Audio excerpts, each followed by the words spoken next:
Halo, kumaha damang, saatnya Anda menyimak berita Bandung bersama saya, Auriga Agustina.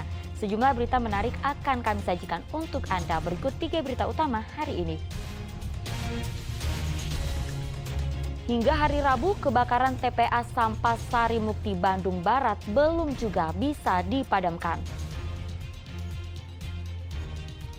Harga beras terus menunjukkan kenaikan, pedagang dan konsumen di Kota Bogor resah. Keji, seorang anak di Pelabuhan Ratu Kabupaten Sukabumi tega membunuh sang ayah hanya karena disuruh bekerja.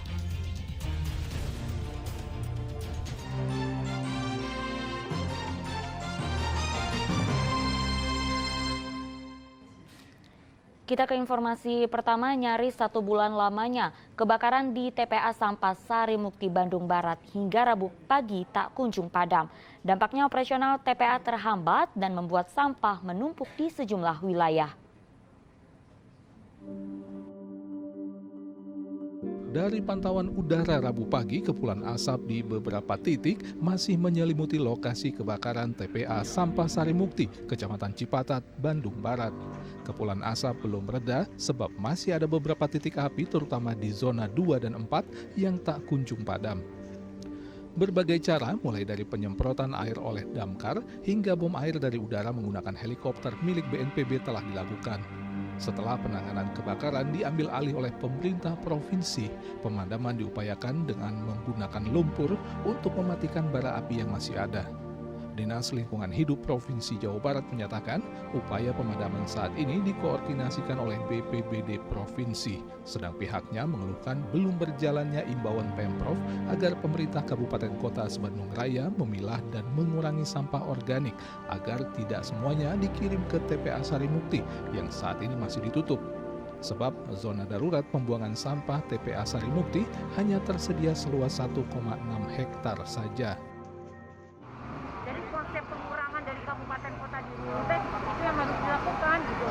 Organik itu 60% loh kontennya. Bu, itu belum jalan ya Bu, himbauan itu Bu untuk memilah organik tidak dibuang ke sini Bu? Itu ada instruksi gubernur mana udah kita buat. Ya. Harusnya kabupaten kota yang setiap RT RW bikin pola-pola penanganan yang kecil-kecil. Sudah evaluasi belum Bu ke pemerintah masing-masing Bu, daerah Bu sejauh ini Bu?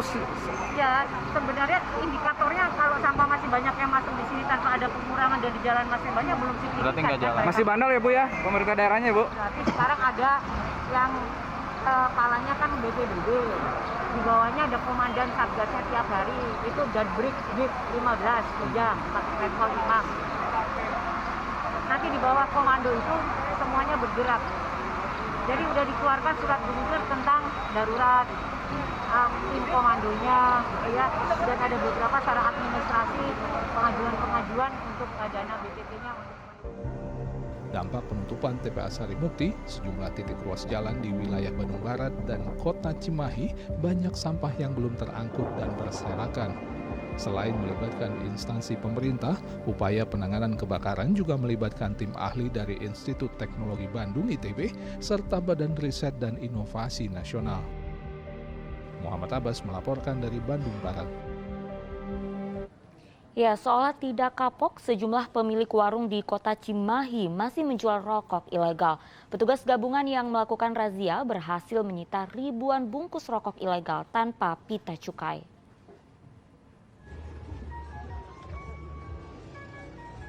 Tim gabungan melakukan razia ke sejumlah warung Cimahi. Salah satunya di Jalan Cibeber. Saat digeledah, petugas menemukan ratusan bungkus rokok ilegal yang disembunyikan pemilik warung. Dari 5 warung yang digeledah, total ada sekitar 12.000 bungkus rokok ilegal yang disita petugas. Meski beberapa kali terjaring razia, pemilik warung seolah tidak kapok dan selalu bersembunyi menjual rokok ilegal dengan harga murah tanpa pita cukai ini.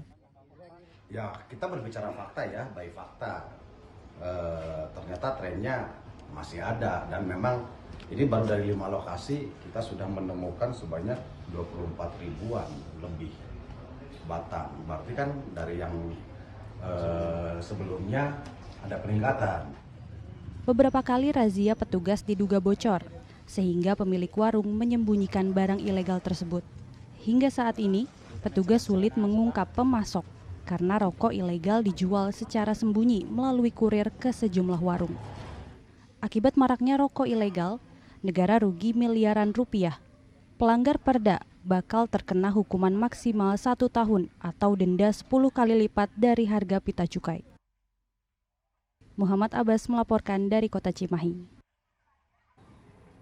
Berita selanjutnya, dianggap melanggar ketertiban dan keindahan kota, poster partai dan iklan ditertibkan Satpol PP. Sempat terjadi protes dari pengurus partai, namun penertiban tetap dilakukan. Satpol PP Kabupaten Ciamis menertibkan alat peraga kampanye atau sosialisasi partai maupun iklan yang terpasang di fasilitas umum. Seperti di depan gedung Islamic Center Kabupaten Ciamis. Spanduk dan poster caleg, mulai yang kecil hingga yang besar, baik yang dipasang di trotoar, batang pohon, maupun di taman, dicabut paksa. Bukan tanpa alasan, hal ini karena spanduk dan poster ini dianggap melanggar peraturan daerah nomor 10 tahun 2012 soal ketertiban, kebersihan, dan keindahan lingkungan. Saat menertibkan APK, sempat ada protes dari salah satu anggota partai politik karena atribut partainya dicabut. Namun hal itu diabaikan karena Satpol PP telah berkoordinasi dengan Bawaslu dan KPUD, sehingga penertiban ini benar adanya. Karena biasanya kami menertibkan papan reklame dan sebagainya, karena kebetulan sekarang ada pemasangan alat peraga sosialisasi, maka kami berkoordinasi dengan pihak terkait yaitu KPU dan Bawaslu serta instansi terkait dan dinas terkait dalam rangka penertiban K3 yang kebetulan di dalamnya ada alat peraga sosialisasi pemilu 2024. Ini lagi dalam rangkaian perayaan hari ulang tahun Partai Demokrat. Jadi dipasang bendera ini ya? Dipasang bendera di seputaran kota Kabupaten Ciamis dan juga di semua dapil yang ada di Kabupaten Ciamis. Tapi kita akan mengikuti aturan yang sudah ada dan kita sudah menginstruksikan. Kita bantu Bawaslu, kita bantu karena bukan hanya atribut partai. Spanduk bupati yang dipasang bukan pada tempatnya juga ikut ditertibkan. Rencananya, penertiban ini akan ditindaklanjuti sampai di tingkat kecamatan dan desa. Eko Setiabudi melaporkan dari Ciamis. Badan Pengawas Pemilu Purwakarta menggelar sosialisasi pengawasan partisipatif setiap tahapan pemilu 2024 dengan melibatkan media massa. Berbagai organisasi wartawan media cetak, media elektronik, dan media daring menghadiri undangan Badan Pengawas Pemilu Bawaslu Purwakarta. Mereka mengikuti sosialisasi pengawasan partisipatif setiap tahapan pemilu 2024. Harapannya, para jurnalis bisa berperan optimal dalam mengawasi setiap tahapan pemilu 2024, sehingga potensi pelanggaran pemilu bisa dicegah. Jadi antara Bawaslu dan media supaya kedepannya kita lebih menjalin kebersamaan bersama. Jadi media ini sangat dibutuhkan di Purwakarta. Kalau dari media itu sifatnya ya, kita akan melakukan temuan awal. Ketika memang ada permasalahan di bawah, lalu media menyampaikan memang ada permasalahan, itu sifatnya temuan awal. Artinya nanti akan kita tindak lanjuti melalui kajian. Setelah itu ada rapat pleno, setelah itu baru kita klasifikasi apakah ini pelanggaran seperti apa, apakah ini administrasi, kode etik, atau pidana pemilu, atau pidana lain. Saya kira satu ini patut diapresiasi, terus yang kedua bagaimana caranya agar teman-teman pers ke depan itu bisa aktif untuk ikut serta melakukan pengawasan pemilu. Menghadapi pemilu 2024, Jaksa Agung menertibkan instruksi dan memorandum terkait kasus dugaan tindak pidana korupsi para peserta pemilu 2024. Kejaksaan akan menunda penyelidikan maupun penyidikan kasus dugaan tindak pidana korupsi yang melibatkan para peserta pemilu 2024 tersebut. Menjelang pemilu legislatif, pemilihan presiden dan wakil presiden, serta pemilihan kepala daerah 2024, Jaksa Agung Santiar Burhanuddin menerbitkan instruksi dan memorandum penundaan penanganan hukum peserta pemilu hingga rangkaian pemilu selesai. Penundaan penanganan kasus korupsi yang melibatkan peserta pemilu itu dilakukan untuk menghindari black campaign atau kampanye hitam. Kejaksaan tidak ingin penegakan hukum kasus dugaan tindak pidana korupsi menjadi sarana penggiringan opini yang buruk dan menjadi alat politik bagi pihak-pihak tertentu. Meski demikian, pihak kejaksaan akan tetap menerima laporan, tetapi menunda proses penyelidikan dan penyidikan sampai seluruh tahapan pemilu 2024 tuntas. Memorandum 1127 tahun 2023 yaitu terkait dengan adanya laporan khususnya terkait dengan pidana korupsi yang menyangkut dengan calon presiden, wakil presiden, kepala daerah ataupun calon legislatif. Kita dituntut untuk lebih cermat dalam menangani laporan tersebut, jangan sampai nanti terjadi black campaign. Kalau ada laporan, kita memang dituntut untuk lebih ekstra.